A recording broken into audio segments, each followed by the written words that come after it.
Está no ar o Administração em Debate, um programa do Conselho Regional de Administração do Rio de Janeiro. No programa de hoje, o presidente do CRA-RJ, administrador Wagner Siqueira, fala sobre a questão da mobilidade urbana. Ainda neste assunto, o diretor-presidente da Companhia Petropolitana de Transportes, administrador Gilmar Silva de Oliveira, fala sobre os desafios do setor na cidade. Veja agora.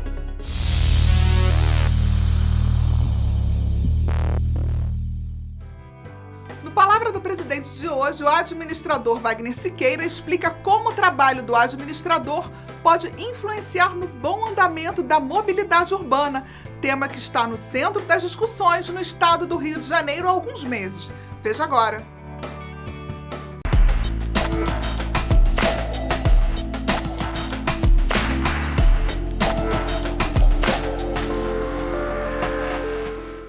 A questão da mobilidade urbana no estado do Rio de Janeiro tem circunstâncias muito distintas do resto dos estados brasileiros. 78% da população do nosso estado está exatamente aqui na cidade do Rio de Janeiro e no seu entorno, Baixada Fluminense e Baixada de Niterói e São Gonçalo. Por que isso? 48% na cidade do Rio, 30% na Baixada. Pensar mobilidade urbana, portanto, no nosso estado, sem pensar nesse problema fundamental dos 78% da população que se desloca permanentemente, em torno da cidade do Rio de Janeiro, é um equívoco. Às vezes em que se tentou realizar isso no Rio de Janeiro, e em verdade nas últimas décadas foram duas vezes, uma com uma secretaria da região metropolitana e com a criação de uma fundação, a Fundrem, que colocaram como secretário e presidente da Fundrem o Jaime Lerner, e na segunda de novo, isso na fusão em 1975. A segunda tentativa foi também no governo Brizola, em 1986, de novo com Jaime Lerner, na secretaria do ano 2000. E todas as duas experiências foram fracassadas. Em verdade, os vetores de crescimento da cidade do Rio de Janeiro e, portanto, do seu entorno aqui, dessa grande baixada, nesse grande conurbação, né, que é a junção urbana e demográfica em torno da cidade do Rio de Janeiro, tem dois vetores fundamentais que afetam a política, a ação e a gestão, a ação política, a gestão judicial, a ação legislativa, e a imprensa e a população em geral. A gestão pública, vale dizer. Um é o sistema de transporte capitaneado pelas empresas privadas que exploram esse sistema. O outro é o sistema básico da construção civil. Dito tom e dá o juízo e dá o ritmo desse crescimento. Tem sido assim sempre, o crescimento da cidade em torno dos interesses, né? Ora dos interesses do sistema de transporte, das empresas de transporte de passageiros, de ônibus, ora das empresas da construção civil. O metrô do Rio de Janeiro começou junto com o metrô de São Paulo e junto com o metrô da Cidade do México. O metrô da Cidade do México transporta 10 milhões de passageiros dias hoje. O metrô da Cidade de São Paulo transporta 3 milhões e meio de passageiros dias hoje. O metrô da Cidade do Rio de Janeiro transporta 600 mil passageiros dia. O que significa que se o metrô para, a influência, as repercussões na cidade são nenhuma.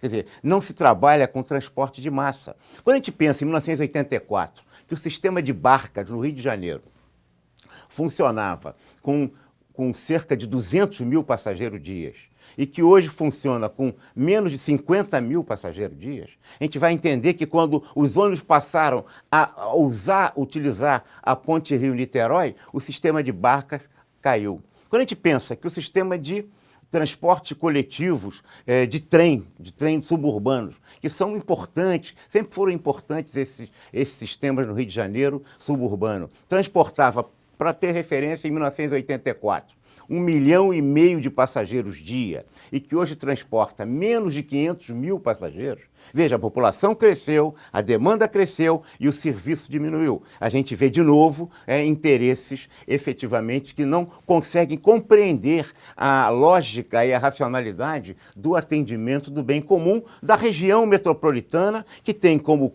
foco principal a cidade do Rio de Janeiro. A nossa questão de mobilidade urbana não vai se resolver. Primeiro, se não se entender que a questão basicamente é de considerar não a cidade do Rio, mas a região metropolitana. Não é possível alguém sair lá do interior de um subúrbio antigo, num bairro antigo em outra cidade. O cara vem lá de Miguel Pereira e vem com ônibus e com van e atravessa pelo centro da cidade e vai para Leblon ou vai para Barra. Pensar que no século XX já se usava intensamente a Baía de Guanabara e para diversos lugares, para Mauá, né, para Niterói, para Ilha do Governador, né, para Paquetá, e que hoje cada vez menos se usa o barco, cada vez menos se usa o sistema natural, que é a Baía de Guanabara, a gente vê que não é possível. Primeiro, então, considerar a região metropolitana.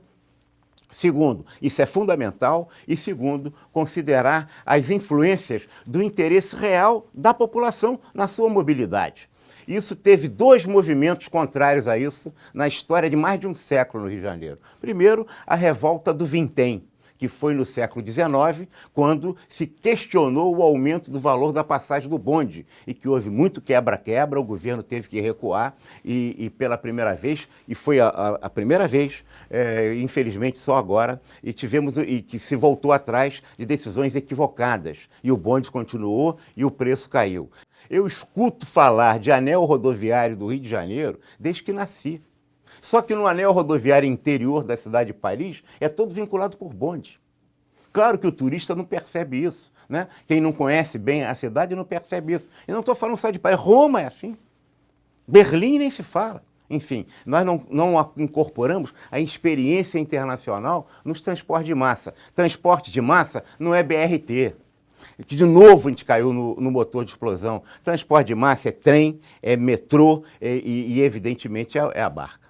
Onde o bonde ele é um veículo auxiliar e o ônibus também apenas a esse serviço de transporte de massa. No Rio de Janeiro, não. A gente usa o ônibus com milhões e milhões de passageiros dia, enquanto o metrô transporta apenas 600 mil passageiros, enquanto as barcas transportam menos de 60 mil passageiros, enquanto o trem transporta menos do que 500 mil passageiros, enquanto que os nossos ônibus transportam 5, 6 milhões de passageiros dia.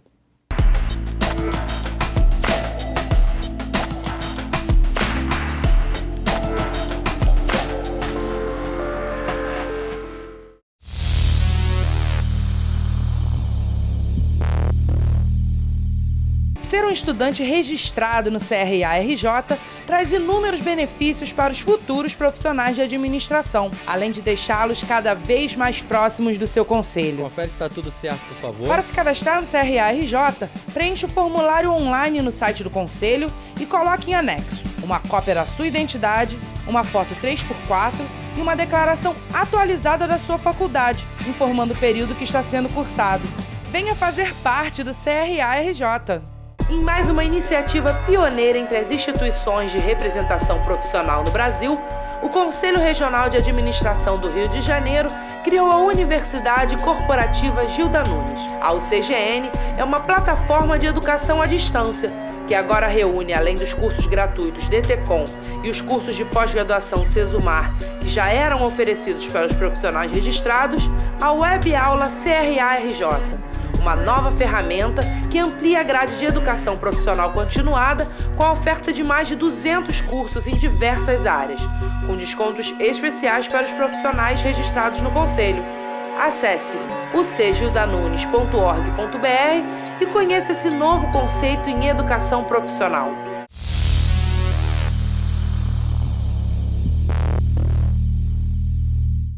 Em uma cidade com forte apelo turístico e comercial como Petrópolis, a questão da mobilidade urbana deve ser muito estudada e desenvolvida com cuidado e minúcia, pois o crescimento da cidade está diretamente ligado a essa área. É o que explica o administrador Gilmar Silva de Oliveira, diretor da Companhia Petropolitana de Transportes.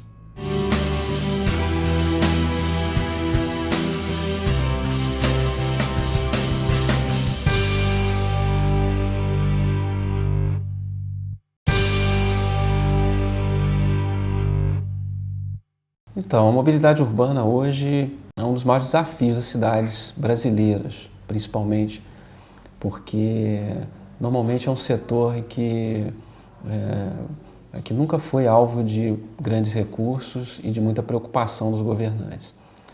Então, hoje em dia, a gente tem um legado muito ruim e uma necessidade de realizar investimentos e de interferir nessa área especificamente, por conta da maneira como as cidades têm crescido de forma desordenada e de não ter havido essas políticas de planejamento urbano e de planejamento de transporte de um modo geral. Quer dizer, de uma maneira geral, a gente pode afirmar que o planejamento urbano e viário das cidades brasileiras foi desenvolvido com foco no automóvel, quer dizer, tentando priorizar a circulação do transporte individual. E isso é um grave erro, quer dizer, com o crescimento da frota de veículos nas cidades, nós temos cada vez menos espaço para circulação. E quando o transporte público, no caso o transporte coletivo urbano por ônibus, que é o modelo que se adota na maioria das cidades brasileiras de médio porte, quando ele circula dividindo espaço com o automóvel, ele tem a sua operação muito prejudicada e isso leva a uma ineficiência muito grande no sistema, né? Aumento do consumo de combustível, aumento dos tempos de viagem e diminuição da eficácia do serviço. Ele não consegue atender a população da maneira que deveria. Olha, acho que a grande vantagem da profissão do administrador é essa capacidade que ele tem de se adaptar a diferentes situações, né? A diferentes cenários, a diferentes postos de trabalho, a novos desafios. Eu acho que é isso. Quer dizer, o administrador, por exemplo, pegando o meu caso, por exemplo, embora tenha sido formado em administração e trabalhei sempre na área de gestão, acabei me especializando na área de transporte público. Então eu fiz mestrado em engenharia de transporte e estou concluindo doutorado também. E trabalhei como consultor, ainda trabalho como consultor para municípios, empresas, entidades, sindicatos, de modo geral mais no Rio de Janeiro. Então, quer dizer, é uma grande necessidade hoje a existência de profissionais que se dediquem a essa área de logística, a área de planejamento urbano, a área de planejamento dos serviços ligados ao trânsito e ao transporte nas cidades. Quer dizer, é uma carência disso. Olha, sem dúvida, talvez não seja a solução ótima, a solução perfeita, né? Porque a gente sempre busca isso, uma solução que tenha o menor custo e o menor impacto ambiental, né? Então, no que se refere à questão do impacto ambiental, é óbvio que o sistema sobre trilhos ele vai ser muito mais eficiente, muito mais cuidadoso com essa questão ambiental. A grande vantagem dos BRTs, que são os corredores estruturados de transporte por ônibus, é a rapidez da implantação. O Rio de Janeiro, por exemplo, tem uma série de projetos que estão sendo executados agora, visando as Olimpíadas. O Transoeste já está funcionando, né? No Brasil há várias experiências de BRTs bem-sucedidas. O caso de Curitiba se tornou referência para o mundo todo. Várias cidades da América Latina implantaram sistemas inspirados em Curitiba, como é o caso do Transmilênio, de Bogotá, é o caso também do Chile, não é? De Santiago. O Brasil tem várias outras experiências, o caso de Uberlândia. Então, quer dizer, é um sistema que hoje a maioria das cidades que vão sediar a Copa do Mundo e também o caso do Rio de Janeiro das Olimpíadas estão investindo nesse sistema porque é muito mais barato. Quer dizer, você custa aí cerca de 10 vezes menos do que se implantar 1 quilômetro de metrô.